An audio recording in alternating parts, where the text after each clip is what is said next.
Welcome to October's Global Tea Hut video. This month's magazine is all about tea cultivation.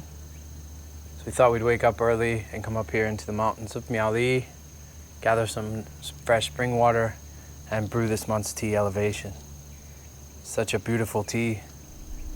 It's the only tea that we send out every year in Global Tea Hut, annually. Because for us it demonstrates the quintessence of simplicity of bowl tea.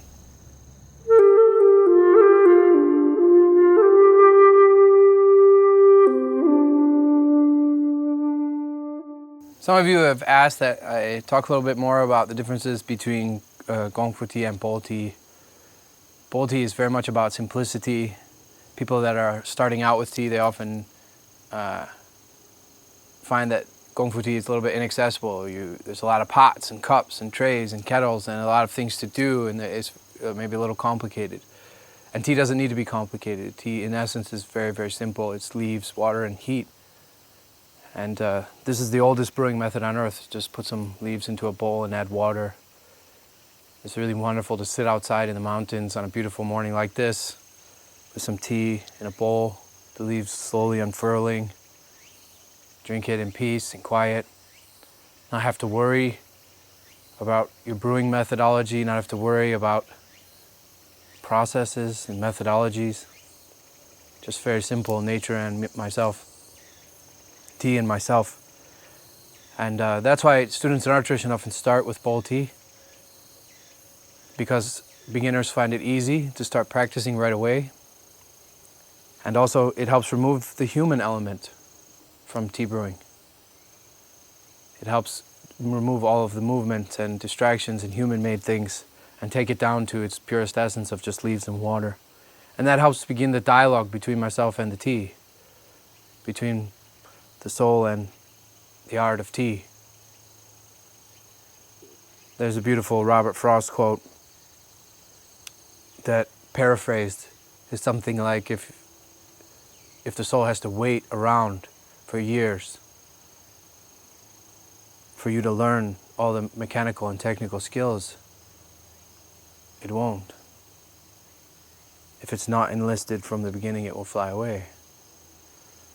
So in bowl tea we find that it's easy to bring your spirit and your soul into your tea. It's easy to bring a love for this simple act of drinking tea every day. And then later on you can accumulate some skills. But even later on, even after we start practicing Gong Fu tea, we still return to the bowl. We return to the bowl to help get rid of pretensions, to help get rid of snobbery, to remember that tea in its absolute is just leaves and water.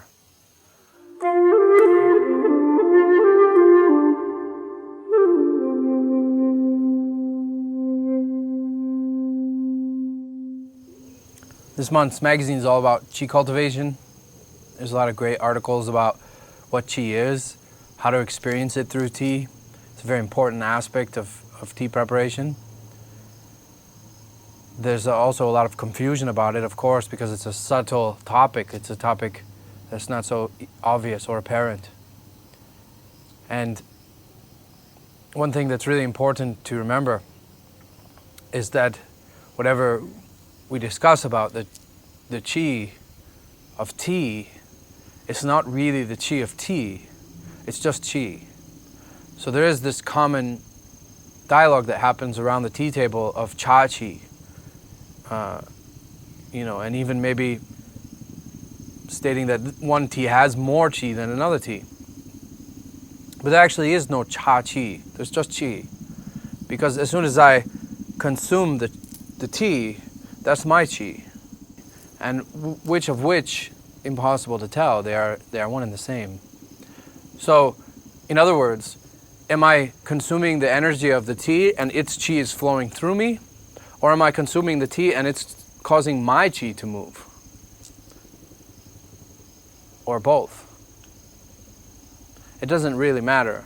It's some percentage of all of these. But the important point is that the qi is not just in the tea, it's also in me. And it's not the tea's chi over there and my chi and my body over here, and they meet and have some reaction. The chi is a flow. It's a flow from the tea into me and eventually back out of me. So that flow of this chi from nature into the tea, into me, you can actually begin that at any point you want. You could begin it with the sun, you could begin it with the rain, you could begin it with the clouds. This tea here, this water, this tea, both passed through a cloud very recently.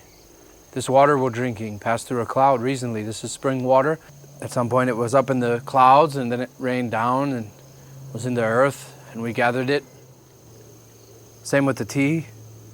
The rain fell into the earth and the tea tree soaked up that rain along with minerals and grew and became these leaves. And so this cycle of energy doesn't really have a beginning or an ending. It doesn't begin here with this bowl, and it doesn't end inside of me. And it's not, energy is not in terms of matter. It's not in terms of stuff. So it's not, chi is not a stuff. Chi is energy. It's not a stuff. So it's not something that I take in and then that stuff moves around inside of me. So it's not the chi of the tea and it's not my chi. It's just chi. For common discussions, for everyday talk, of course we can say cha chi. We can have that discussion. We can talk about the chi of a particular tea or a particular bee. We can talk about the chi of this tea elevation. I'm going to say that it's uplifting. It's a tea that's most suitable for the morning. It harmonizes with the morning. It also energizes and awakens us, uplifts us. That's why we have named it elevation, of course. But that's also because our chi is awakening and arising in the morning. And the tea and our chi flow together. So there is definitely a aspect of Cha Dao that is about chi cultivation. But the cultivation of chi can be, that idea can be misleading in a lot of ways because it's subtle, it's mysterious a little, it's not an everyday topic. And it's not easy to talk about because it's things of the spirit never are. For one, you could get mixed up in confusing chi with power. And when we speak about the cultivation of chi, think that it's about taking something in, about being more powerful, about my qigong that I do to absorb chi and power. But ultimately, it's about connection to the chi of the energy of this earth, the life of this earth. And that chi is not something that I can contain. As it says in the Tao Te Ching, the more he accumulates, the more he loses. If in your life you accumulate $5, then at some point in your life or your death, you will lose that $5. If you accumulate $5 million, then in your life or your death, you'll lose $5 million. The same for knowledge. You learn 5 languages, in your life or death, you'll forget 5 languages. Same with chi. You do a bunch of qigong and you get very powerful, you're going to then expend that chi. And what are you going to utilize that power for? But the amount of chi isn't changing in the world. And it isn't mine. In the ultimate sense, these boundaries aren't real, so the division of what I call self in space is arbitrary. Am I just where this body ends? Obviously not, because I drink this tea, and what was before not this body is now in this body. And we are now one. So through drinking, my boundary was just extended. So ultimately, the chi that I'm accumulating is already inside of me. And chi cultivation is a flow. and it's more about connection than it is about accumulating. So if you look at the word cultivation, we often relate to farming. To cultivate something means to plant it, to grow it, then to harvest it, to consume it, to digest it, and to plant it again. It's a cycle. Qi cultivation is a cycle. So I think that one of the first misunderstandings that often comes with any form of Qi cultivation was that it's about a taking in. But it's not. It's about a taking in and letting out. It's about an inhalation and an exhalation. It's about connection. It's not about my Qi. It's not about the tea's Qi. It's just about Qi, the flow of Qi. And that process, that circle, has infinite beginnings. You can start it anywhere you want. Just like tea. Does it start with the seed? Does it start with the sprout? Does it start with the tree? Is the leaf on the tree tea? Is the picked leaf the dried leaf tea? Is the liquor tea? Is the act of drinking tea? Is the time in the morning spent in the mountains tea? Tea could be any of these things. And myself as well, as a human being. Did I begin at partition? Did I begin at conception? Did I begin with my father and my mother? Or before that, even? These atoms inside of me have been in this world for billions of years. So this tea was in the clouds very recently. This water that we're using just rained down in the last few weeks and was in there in the earth and came up in the spring, and we gathered it this morning. The tea trees also consumed the rain from the clouds and gave forth these leaves. This cycle, this is Qi cultivation. And when we practice Qigong or Tai Chi or drink tea in this way, we're connecting ourselves to the Qi of the world and allowing it to flow through us and being more conscious of that flow, being more aware of that flow through us. So Qi cultivation is not power cultivation. Power has no meaning because power is always limited. It's always temporary. Another way of speaking is to say that there are two kinds of power. There's a power small p and a power capital P. The power capital P, we could say De in Chinese. The same De in Tao Te Ching. Virtue, the power. Power with a small p is anything you accumulate. Because anything you accumulate can be taken away and will be taken away. Whether that be this body, whether I'm extremely healthy, I won't be. Later it will go. Or if I get very rich, later in my life or death, I have to give that money away. If I learn a lot of knowledge, read 10,000 books, in my life or my death, I forget them. So what I accumulate, that power, that's power small p. If it can be taken away, it's not power. Real power is always here. It's always in this moment. The Tao is here, fully, completely. You can't add to it, you can't diminish it. There's no increase, there's no decrease. It's impossible to be pure or tainted, increased or decreased. And through Qi cultivation, we connect to that. We connect to that flow. We connect to that universe that is manifesting in this moment, and yet contains all the moments, past and future, here and now. Because all the moments since the beginning, they are also here. They are contained within this reality in this present moment. And in these ways, many of them very profound and difficult to discuss, tea is also a Qi cultivation, like meditation, like Tai Chi or Qigong, certain kinds of yoga. It is a way of connecting to the flow of energy that is this universe from moment to moment. And that's why we use the word cultivation. So we hope that this magazine, in this issue, and some of the articles, beautiful articles, like Andy's article about what Jing, Qi, and Shen are. There's articles introducing the Qi of tea.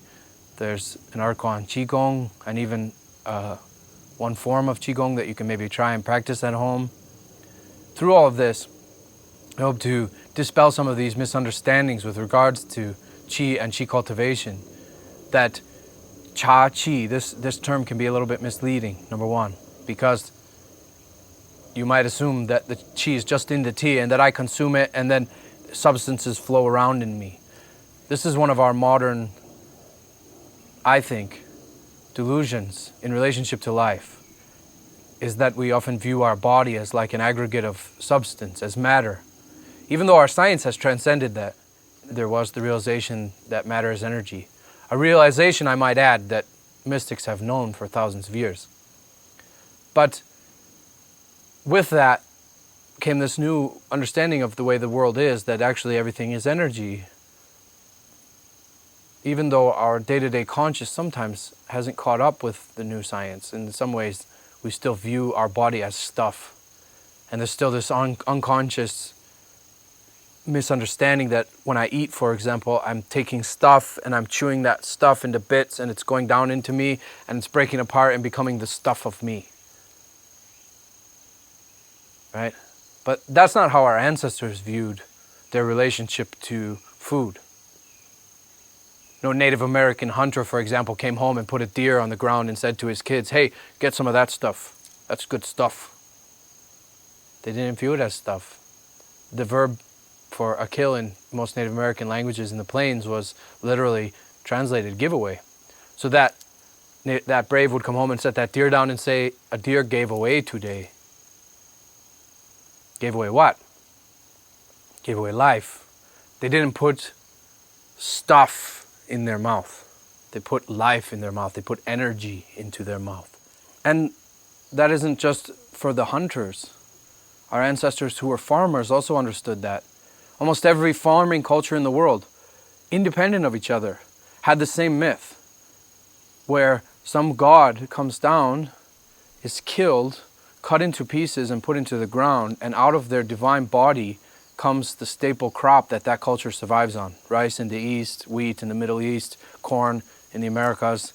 They all have this story. And the essence of this story is that this sacred food that keeps our people alive, this sacred food that is the substance in the body of our people, came out of the divine, came out of the transcendent, came out of the formless, came out of energy. Didn't come out of the seed, because it was there before the seed, wasn't it? That energy that we consume when we eat corn, for example, that energy that we consume, that energy didn't begin with the corn being planted in the ground.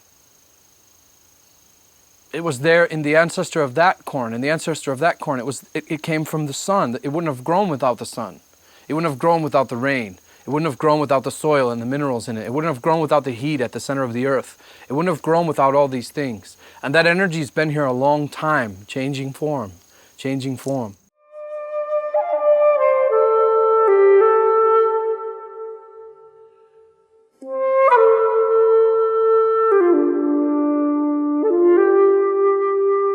As some of you know, I had the amazing honor to serve tea to Hopi Elder in Hopi Land.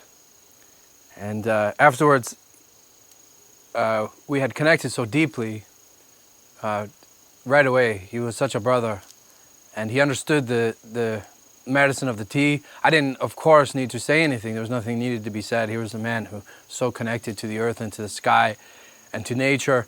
There was no need to talk about tea as medicine that connects to nature or self or others. He was already connected, and he definitely saw that in the tea. I think the tea was more of a celebration for him than it was a medicine.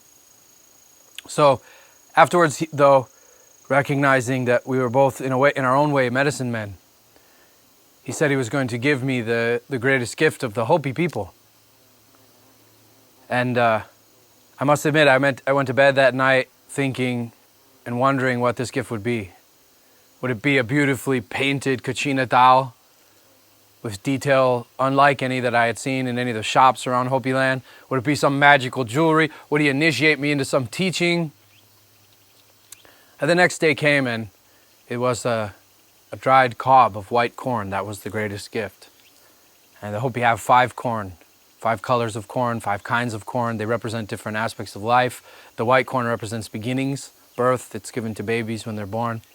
So I had this dried white cob of corn, and we left with hugs and some tears. And, it just so happened we had some time to go camping after the trip. And we went and camped, and I held this corn, and I meditated on it a while. Why was this the greatest gift? And some insights started to dawn on me. I realized that this is the greatest gift because it's life. Because I can take this cob of corn back to Taiwan, and I can plant it in the ground, and I can grow food to feed potentially millions of my people. This cob of corn could feed a city of my people.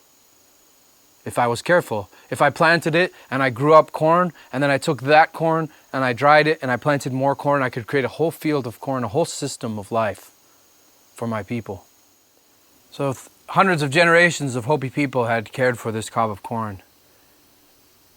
And hundreds of generations of Hopi people had cared for the ancestors of this corn, and all of that love and care was in this corn. So the energy of this corn, the life power of this corn extended into the future and into the past.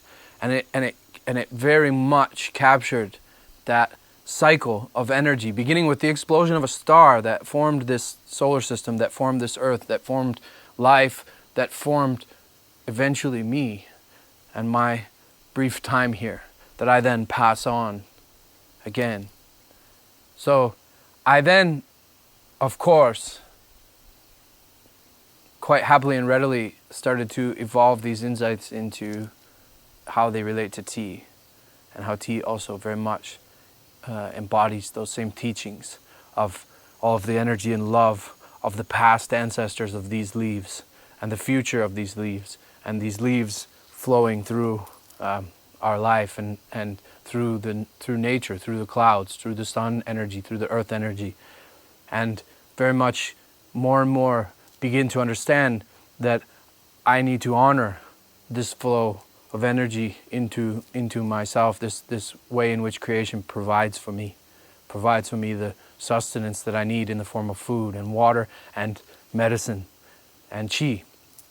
And this huge flow is a lot of what qi cultivation is about, this connection to nature, this embracing of this flow of qi itself, of energy, through the body, through breath, through food, through medicine like tea. And we hope this issue helps you to more clearly understand the ways in which tea is a qi cultivation, because it's such an important aspect of making a life and way of tea. And it's also, as I've mentioned, very easily misunderstood.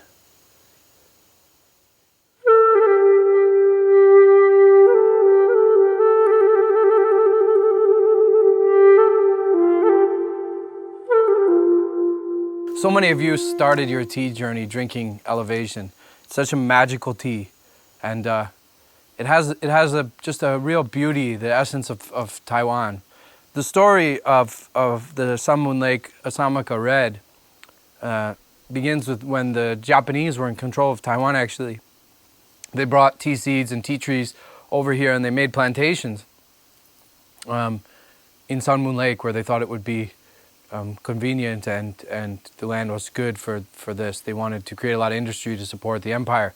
And a lot of this tea was going to be exported. And so they planted these big leaf Asamaka trees.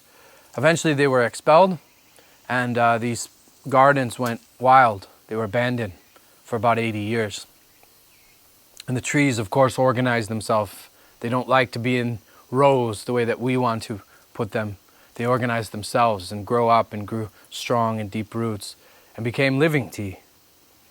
And I'll never forget the first time I met Mr. Su and tasted his beautiful tea. It's so amazing because as Taiwanese began to cultivate tea in Sun Moon Lake again, it started to become popular in Taiwan and even to be exported. And so, of course, a lot of financial development happened around it. And many tea farmers went and not only took the abandoned Japanese plantations, but bought land and planted more tea and grew their business and became very successful. And this little village where a lot of them live, you drive into this village, right, after 15, 20 years of such cultivation, and you pass these brand new, huge houses on both sides of the road, mansions. You're just driving and it's a mansion, and it has a sign that that mansion belongs to such and such a tea person, such and such a tea person, such and such. And you come to the end of this village, and there's this teeny little house, the same house that's always been. And there's Mr. Su. Never once compromised, never once used agrochemicals, never once had a desire to gain more than he needs, to take more than what's necessary. And in his own simple way, he's expressed some of the deepest nature wisdom and tea wisdom that I've ever heard from a farmer. And it's really beautiful. In the ancient times, in the old Taoist texts like the Chuangzi, one of the things I love the most is when these really simple people like wheel makers and farmers and even butchers, they learn the essence of life, they learn the Tao, and they end up teaching it to great kings or princes. And they didn't learn it through books, they didn't learn it through complicated Qigong exercises or meditations. They learned it through their craft of wheel making or through fishing or whatever. There's a very deep lesson in that act of just putting your whole heart and soul in what you do. And Mr. Su definitely does that. And, he said things to me like a couple years ago, there was just such a drought, huge drought, and these insects came. And his neighbors, some of them were just spraying more pesticides and more pesticides. And he said, this is a year of less. And that's my destiny. That's what heaven has given to me in my life. And if I can't accept the times of less in my life, how can I celebrate the times of more? And that was what he said. And even to this day, a year or two later, those words still very much ring in my heart and very much are a part of how I want to live.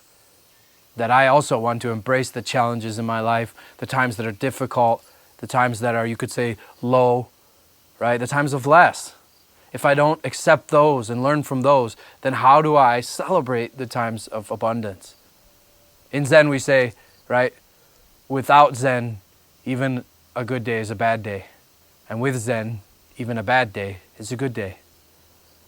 Because without Zen, without these insights, without these understandings, without the meditative mind, even times of abundance, they quickly pass and then you're suffering once again. But with Zen, even the times when things are difficult become medicine, become times of healing and growth. And so in his own way, he understood these rhythms of nature. Of course he did. And I remember the first time I walked into his tea field, and there was this real small strip of tea and betel nut next to his farm. And he was very embarrassed about it. It's like, oh, those are my neighbors. They farm conventionally. And I know, I can feel energetically what it's doing to my land. Betel nut is actually a very harmful plant in Taiwan. Harmful when it's cultivated by people or over-cultivated. Harmful environmentally, ecologically, and energetically. And the tea also on this little strip of land was farmed conventionally. And he could feel that it was like influencing his trees. And eventually, a few years later, Mr. Su took out a loan. This simple farmer took out a loan and he bought that strip of land. He's now taken down those beanlan trees. They're coming apart, worms are eating them, they're going to be fertilizer. And he's let those trees go wild and stopped irrigating them and giving them chemicals. He's letting them go wild so that now his farm is completely living, even its boundaries and borders. And the trees there have such a vibrancy, the tea itself has such a vibrancy, and deep, deep roots and all the qualities of living tea. And he thinks we're a little silly, but we ask him to process our elevation a little bit differently than usual. Most red tea is fully oxidized. That is what makes it sweet. But we like him to oxidize ours a little bit less. We like a little bit green. When you brew your elevation, you'll see that after you brew it, there's a lot of green in the leaves. We ask him to do that. He's used to it by now, and he understands the reason why we want it that way. He doesn't process the tea that he sells commercially that way, of course, because he wants it to be sweet, and that's what the market wants. But we've definitely noticed that when red tea comes from such old growth living trees, and you fully oxidize it, that amount of processing, that amount of oxidation takes out some of the qi, takes out some of the energy from those deep, deep roots and those big, beautiful trees, those 80-year-old trees with deep roots. So we oxidize it a little less. It's a little bit green. It's a little more bitter. It doesn't taste as sweet as many of the big leaf Osamaka reds from Sun Moon Lake. It's a little more bitter and astringent, but it's also much more powerful and connected to nature and full of deep and lasting qi. You drink a few bowls of this and and it'll affect your whole day, as so many of you found, because so many of you started your tea journey doing my homework of drinking Sun Moon Lake tea every day for a week in the morning. So we ask him to process the tea a little bit uniquely. It's because of that. We want to sacrifice a little bit of flavor for qi.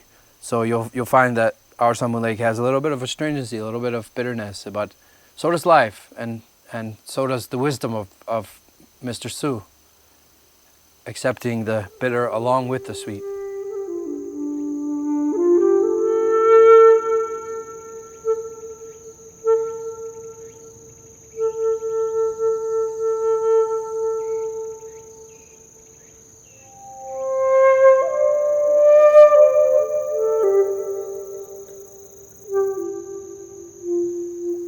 Thank you for sharing some tea with me out here in the mountains of Miao Li.